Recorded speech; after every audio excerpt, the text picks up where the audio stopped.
बिस्मिल्लाहिर्रहमानिर्रहीम। Dear students, आज का क्लास है cells as in open system. First of all ये जानने की कोशिश करते हैं कि ओपन सिस्टम का मतलब क्या है। ओपन सिस्टम वो सिस्टम होता है कि जिसमें एक्सचेंज ऑफ बोथ एनर्जी और मैटर हो रहा हो सराउंडिंग इन्वायरमेंट के साथ। यानी ये वो सिस्टम है जिसमें फ्लो ऑफ एनर्जी और मटेरियल जो है वो अक्रॉस द बाउंड्री और सेल के दरमियान हो रहा हो। तो सेल जो है इसको एज ए ओपन सिस्टम जो है वो तस्वुर किया जाता है, क्योंकि सेल की जो बाउंड्री है उसके अंदर कुछ मटेरियल आ रही होती है और कुछ मटेरियल जो है वो सराउंडिंग के साथ एक्सचेंज हो रहा होता है। तो इसलिए सेल्स को जो है इज एन ओपन सिस्टम उसको कहा जा सकता है। यानी सेल के जो सेल मेम्ब्रेन है तो उसके अंदर कुछ चीज़ें आ जाती हैं जो सेल को रिक्वायर्ड हो, और उसके साथ वो तमाम चीज़ें जो कि सेल को नहीं चाहिए होती तो वो सेल मेम्ब्रेन के ज़रिए से सेल से बाहर निकाल दिया जाता है। तो इसलिए cells are called is an open system. यानी सेल के दरमियान एक्सचेंज ऑफ एनर्जी और मटेरियल जो है वो हो रहा होता है इंटरनल एनवायरनमेंट और एक्सटर्नल एनवायरनमेंट के साथ। Internal environment means environment inside the cell और एक्सटर्नल एनवायरनमेंट मींस सेल के सराउंडिंग, यानी जो सेल मेम्ब्रेन से बाहर वाला रीजन होता है तो उसके और इंटरनल वाले रीजन के दरमियान जो है कुछ चीज़ों का तबादला होता है। जैसे मिसाल के तौर पर सेलुलर रिस्पायरेशन है, इसके साथ न्यूट्रॉन इनटेक है। तो सेल्स क्या करते हैं, ये सेलुलर रेस्पायरेशन करते हैं, न्यूट्रॉन इनटेक करते हैं। ये इसीलिए करते हैं कि सेल जो है वो एनर्जी हासिल करे और इसके साथ कुछ चीज़ों का तबादला भी होता है। वो तमाम चीज़ें जो कि सेल को नहीं चाहिए होती तो वो उसको वेस्ट प्रोडक्ट कहा जाता है, और वो वेस्ट प्रोडक्ट वो इन्वायरमेंट को रिलीज़ कर दी जाती हैं through the help of cell membrane. और ये तमाम चीज़ों के ज़रिए से सेल का जो इंटरनल इन्वायरमेंट होता है जिसको होमोस्टेसिस कहा जाता है, तो इसके ज़रिए से होमोस्टेसिस ऑफ द सेल को भी मेंटेन रखा जाता है। यानी internal condition of the cell जो है उसको मेंटेन और बरकरार रखा जाता है। अब उसकी एग्जांपल्स कौन कौन सी हैं कि सेल को हम एज ए ओपन सिस्टम तस्वर करें। तो सबसे पहला जो है कि सेल के लिए एनर्जी की रिक्वायरमेंट होती है, तो इस एनर्जी की रिक्वायरमेंट को पूरी करने के लिए सेल जो है वो सेलुलर रिस्पायरेशन करता है, जिसमें कुछ चीज़ें इन्वायरमेंट से ली जाती हैं। मिसाल के तौर पर ऑक्सीजन और सम चीज़ें वो इन्वायरमेंट को दी जाती हैं। इसके साथ ये जो सेलुलर रिस्पायरेशन होता है तो इसी के ज़रिए से एनर्जी जो है वो रिलीज़ हो जाती है in the form of ATP, और यही एटीपी वो सेल को अपनी तमाम एक्टिविटीज़ को परफॉर्म करने के लिए इस एनर्जी को इस्तेमाल किया जाता है।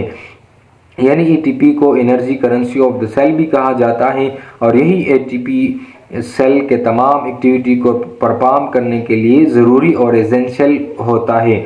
इसके साथ मटेरियल एक्सचेंज दूसरा हमारा साथ एग्जांपल है। यानी सेल्स जो हैं वो इंटरेक्ट करते हैं अपनी इन्वायरमेंट के साथ। जो एनर्जी होती है जो इसके लिए ज़रूरी होती है तो इन्वायरमेंट से वो उसको हासिल करते हैं, और इस एनर्जी को यूज़ करके सेल अपनी बढ़ोतरी भी जारी रखती हैं और अपनी जो मेंटेनेंस के भी है तो वो भी बरकरार रखने की वो कोशिश करता है। जैसे आयंस हैं, ज़रूरी आयंस हैं, न्यूट्रॉन्स हैं, इसके साथ एसेंशियल मॉलिक्यूल्स हैं।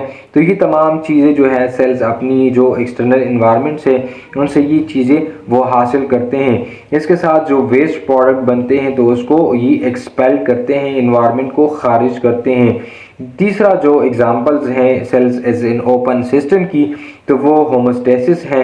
यानी सेल रेगुलेट करता है अपनी इंटरनल कंडीशंस को कि अपनी इंटरनल कंडीशन को वो मेंटेन और बरकरार रखे।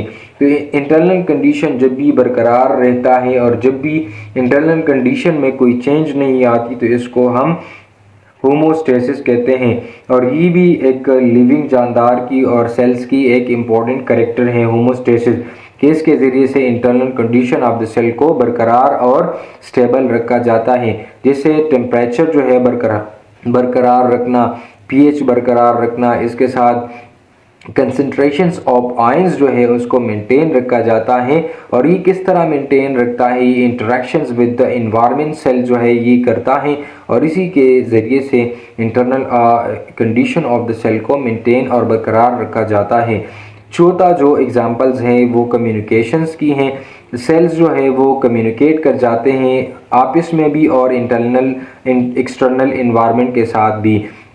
ये इंटरेक्शंस और ये कम्युनिकेशन किस तरह होता है कि सेल में कुछ ख़ास सेल्स होते हैं जिसको सिग्नलिंग मॉलिक्यूल्स कहते हैं, तो इसके ज़रिए से कोऑर्डिनेशन भी होता है और वेरियस सेलुलर जो प्रोसेसेस होते हैं या एक्टिविटीज़ भी होती हैं तो वो भी इन सिग्नलिंग मॉलिक्यूल्स के ज़रिए से ये प्रोसेस होता है। यानी ये सिग्नलिंग जो मॉलिक्यूल्स हैं ये रिस्पांस टू चेंजिंग इन्वायरमेंट को रिस्पांस करता है। जब भी इन्वायरमेंट चेंज हो रहा होता है तो ये सिग्नलिंग मॉलिक्यूल्स ये डिटेक्ट करता है और सेल को ये सिग्नल देता है कि अपने आप को जो चेंजेस हैं, जो चेंजेस आ रही है एक्सटर्नल इन्वायरमेंट में, तो ये सेल को इसे इन्फॉर्म करता है कि आप भी अपने आप के अंदर चेंजेस ले आए और अपने आप को इन्वायरमेंट के साथ वो अडॉप्ट कर ले और अपने इन्वायरमेंट के साथ अपने आप को चेंजेस करवा ले। फिर जो एग्जांपल है इसकी डायनामिक इक्विलिब्रियम की है, यानी ये dynamic equilibrium refers to a state in which internal condition are maintain, यानी जो सेल्स के जो इंटरनल कंडीशंस है इसको बरकरार रखा जाने के अमल को डायनामिक इक्विलिब्रियम कहा जाता है। इसमें बेसिकली क्या होता है, it allows the cells to functions exchange of energy and material, यानी एक्सचेंज ऑफ एनर्जी भी सेल्स करें और मटेरियल्स की भी एक्सचेंज करें टू द एक्सटर्नल इन्वायरमेंट। तो इसी तरीके से जो है सेल के अंदर इंटरनल कंडीशन को बरकरार रखा जाता है और इस इंटरनल कंडीशन के बरकरार रखने के अमल को डायनामिक इक्विलिब्रियम कहा जाता है। यानी वो चीज़ें जो कि सेल को रिक्वायर्ड हैं तो वो एक्सटर्नल इन्वायरमेंट से ली जाती हैं और वो तमाम चीज़ें जो कि सेल को नहीं चाहिए होती तो इसको एक्सपेल किया जाता है। और इसी तरीके से इंटरनल कंडीशन को जो कि रिक्वायर्ड है सेल को तो वो बरकरार रखा जाता है और इस बरकरार रखने के अमल को डायनामिक इक्विलिब्रियम भी कहा जाता है। तो ये था कुछ एग्जांपल्स जो कि हमने साबित किया कि सेल्स जो हैं ये act as an open system. कोई सवाल कोई कन्फ्यूजन हो तो आप कमेंट बॉक्स में पूछ सकते हैं।